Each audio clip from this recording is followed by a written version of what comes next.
सुशील दुबे जी, देश की आत्मा को विकृत करने वाली बात और आशंका रविकांत जी जाहिर कर रहे हैं। खुद इनके ऊपर भी एफआईआर हो गई है।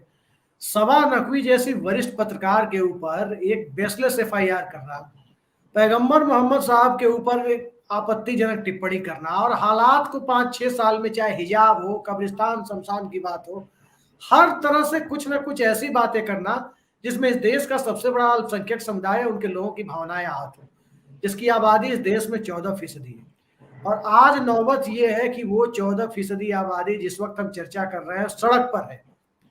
इसको आप किस तरीके से देखते हैं कि कौन से हिंदुस्तान का निर्माण हो रहा है? ये किस तरह से विश्व गुरु बनाने और अमृत काल में ले जाने की बातें हो रही है?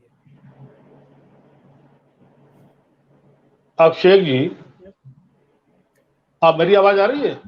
जी आ रही है। सबसे पहले तो मैं सीनियर सिटीजन के नाते और फ्रीलांस कलम सुशील दुबे के नाते इस देश के हमारे पत्रकार नेता आदरणीय उमाकांत लखेड़ा जी को शानदार जीत के लिए लखनऊ की धरती से हार्दिक बधाई देता हूँ। दूसरा मैं संजय शर्मा जी और 4 PM का इतना आभारी हूँ कि उन्होंने आज खूबसूरत से हमारे रविकांत जी को यहाँ पर बैठा रखा है। ये वो लड़ाई है जिसमें संजय शर्मा जी ने बराबर का साथ दिया और आज उस जो अभी इनके साथ जुल्म हुआ है रविकांत जी के साथ, उसमें संजय शर्मा जी ने उनका साथ दिया। उसके लिए मैं 4 PM का, अभिषेक जी का और आप सबका आभार व्यक्त करता हूँ, साधुवाद देता हूँ कि लड़ाई जारी रहनी चाहिए। अब मैं आता हूँ आपकी बात पर। संजय जी, भारत की आत्मा दुखी हो, अभिषेक जी, भारत की आत्मा दुखी होती है जब पूर्वांचल का नमक रोटी वाली खबर छापने वाला पत्रकार भूख से, कैंसर से मर जाता है, एक डीएम के हड़काने पर उसकी दुकान बंद हो जाती है, उसकी कलम रोक दी जाती है, तो बेशक भारत की आत्मा दुखी होती है। जब उन्नाव में सीडीओ तमाचा मारता है, एक चैनल के पत्रकार को सरेआम तमाचा मारता है, उसके बाद 1 किलो मिठाई में सेट कर देता है, तो बेशक पत्रकारों उमाकांत लखेड़ा की और भारत की आत्मा दुखी होती है। बेशक जब एक पत्रकार कानपुर में बादर जात नंगा होकर पुलिस को नंगा कर देती है, गले में अपना वो डाल के, कार्ड डाल के, रात में उसका वीडियो बना के वायरल करती है, जो पुलिस जांच में सही भी साबित हुआ, कानपुर देहात की पुलिस, तो उमाकांत लखेड़ा जी और अभिषेक जी का मन दुखी होता, भारत की आत्मा दुखी होती है। बेशक आपको बता दें, जब शाहजहांपुर में कोई पत्रकार जल के मरता, बहुत पहले की बात है, तो ये ऐसी एक घटनाएं नहीं है। और जो 153, 295 और 505 के आईपीसी की धारा के अंतर्गत जो ये 8-9 लोगों के ऊपर 9 जून को जो एफआईआर दर्ज हुई है, उसमें हमें लगता है केवल सवा जी एक ऐसी हैं आपके जो जिनके ऊपर नकवी जी, सवा नकवी जी, जिनके ऊपर ये, बाकी सब वो अलग अलग किस्म के लोग हैं। कोई नूपुर भी है, जिंदल भी है, एक पूजा शुक्र भी है जो अक्सर वो मोटी सी तलवार ताने रहती है यहाँ गांधी जी के ऊपर भगवा पहने, ऐसे कई लोग हैं। लेकिन अभिषेक जी, आत्मा कलम की और भारत की तब दुखी होती है जब ये कहा जाता है देश के गद्दारों को और गोली मारो सालों को, और तब कुछ नहीं होता और लोग मंत्री बन जाते हैं। देश की आत्मा तब दुखी होती है अभिषेक जी जब हैदराबाद से कहा जाता है कि पुलिस को हटा लो 1 घंटे के लिए, हम दिखा देंगे हम कौन है। इनकी फाइल को रीओपन करके असली क्रिमिनल ये हैं, और असली क्रिमिनल अभी हम और रविकांत जी और कासिम भाई हमारे, अभी हम लोग दिल्ली के बंबई के चैनल पे थे दिनेश बोरा जी पर, यही सब बातें करी। देश की आत्मा तब दुखी होती है जब लिंचिंग के नाम पे मुसलमान बेकसूर को मार देते हैं।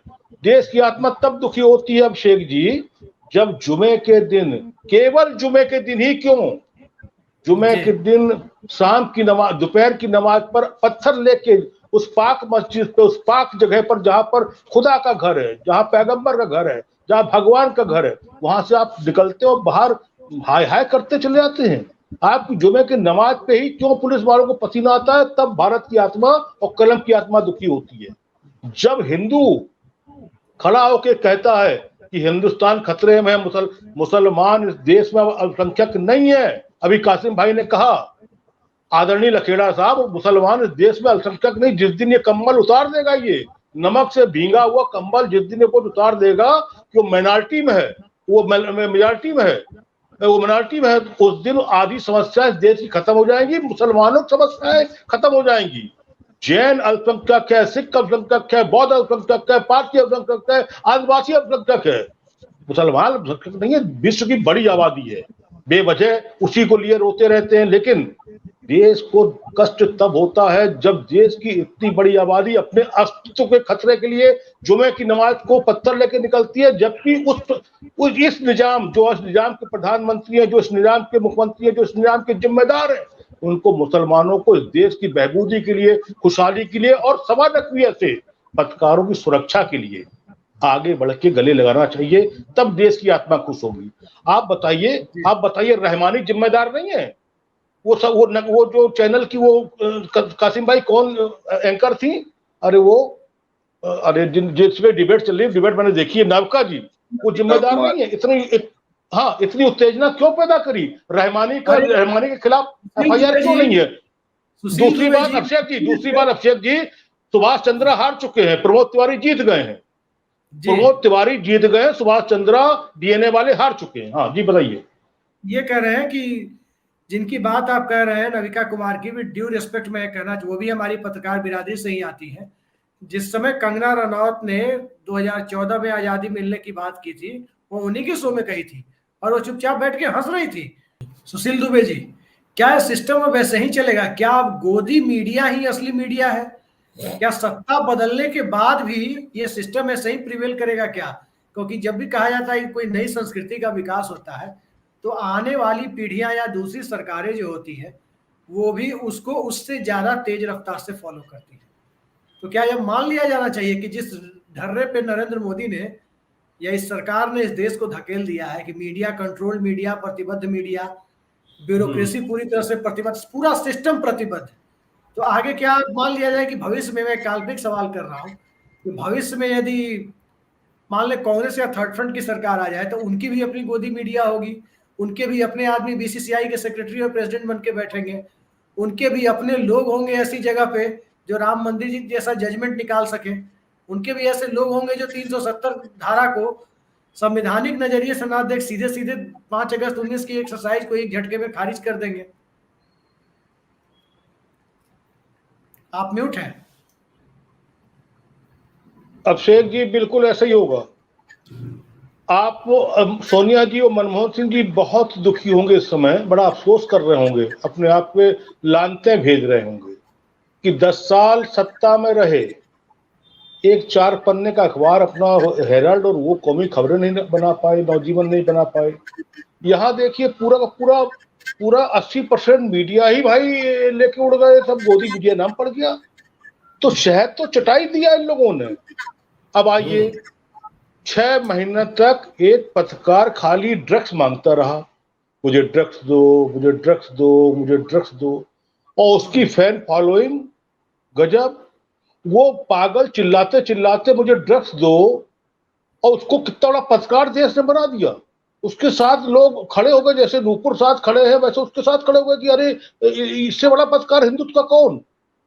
उसके बाद एक पत्रकार का और उदय हुआ, काला पीला लाल टीका बड़ा सा लगा के, कभी तलवार कभी भाला कभी तोप, कभी दोनों हाथ में बंदूक, वो हिंदुत्व का नायक बन गया। उसको बाप रे बाप, सुदर्शन, वो पूरा सुदर्शन चक्र, जिसको दिग्विजय सिंह ने कुछ दिन पहले भगा दिया था, सुदर्शन चक्र लेके निकला वो।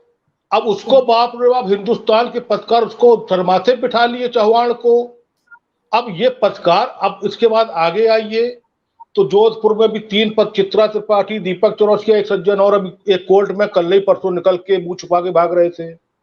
तीसरा ये लियाकत के ऊपर कौन कौन से चुटकुले नहीं बन गए, रूपका के ऊपर। 5वां ये झटा, ये अंजना के ऊपर कौन कौन से नहीं बन गए। चुटकुले की बात करते हैं, एक पत्रकार तो अपने नाम के साथ अपना सरनेम के बदले में फ्लो में बोलते बोलते बोलती है कि मैं ... मोदी जी।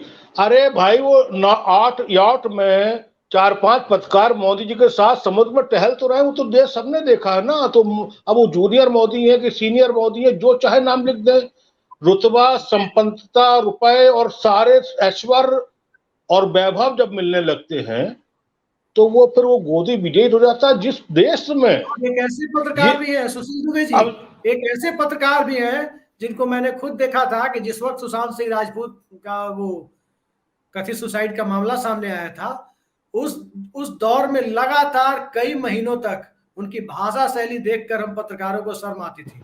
वो कहते थे सुन ले उद्धव ठाकरे, सुन ले संजय राउत।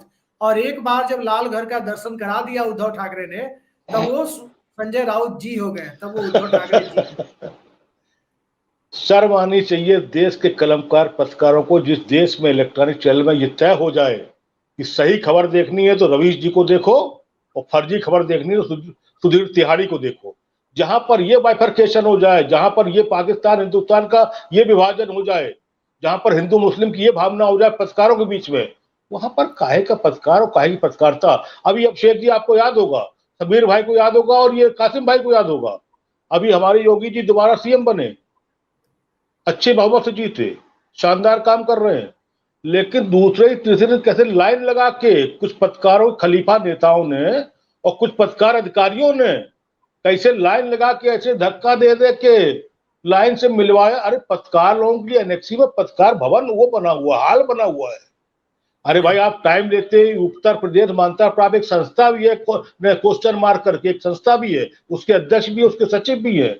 अरे भाई आप बुलाते अच्छे से 10 दिन 20 दिन 25 दिन बाद एक 1-to-1 आमने सामने पत्रकार वर्सेस आदरणीय योगी जी का वो बातचीत होती, उनकी योजनाएं होती। दूसरे तीसरे मुझे समझ में नहीं आती। मैंने भी तो बचपन से रेडियो टेलीविजन सबको देखा है, मैंने कभी भी किसी राजनेता के साथ आदरणीय यशस्वी सम्माननीय शब्द का इस्तेमाल करते हुए किसी पत्रकार को नहीं देखा है। ये आज ये कौन सी परंपरा है कि नाम के साथ ये सब श्री श्री 108 आदरणीय ये सब विभीषण जोड़ने जो 90 अंश के कोण पे 90 अंश के कोण पर उस दिन पत्रकार झुके हुए थे, एक कली लेके या बुके लेके। कासिम भाई ने और समीर भाई ने सब देखा। आपको भी वो दिन याद है, कासिम भाई को भी ध्यान है और समीर भाई को भी दिन याद है, जब मुख्यमंत्री सीधे पत्रकारों को, उनके नंबर सेव होते थे, उनके नाम सेव होते थे और सीधे फोन आता था, ये कहा कि मुख्यमंत्री जी बात करना चाहते हो। उस दिन हमने देखे उन पत्रकारों को ये नाम बता दूं और उन मुख्यमंत्री को ये नाम बता दूं। मायावती के बाद ये सब मामले बिगड़ने शुरू हुए हैं, वरना मुलायम सिंह जी तक तो काफी कुछ बहुत शानदार रहा पत्रकार वर्सेस नेता। और अब स्थिति ये है कि एक मंत्री के पत्रकार जाके तो अब ये यहां से जब शुरू हुई ना, और गोदी मीडिया ने जो सिस्टम को कैप्चर किया, या जो एक होता है सम्मोहनी किया, या एक होता ना जो जादू होता है या जादू किया। अच्छा अगर इन सब चीजों में फिर संजय शर्मा काहे के लिए अपनी रीढ़ की हड्डी ताने बैठे हुए हैं, वो भी तो पत्रकार है। अभिषेक कुमार काहे के रीढ़ की हड्डी ताने बैठे, वो भी तो पत्रकार है। ऐसे कई ऐसे पत्रकार हैं जो रीढ़ की हड्डी ताने से 90 अंश पे आ गए।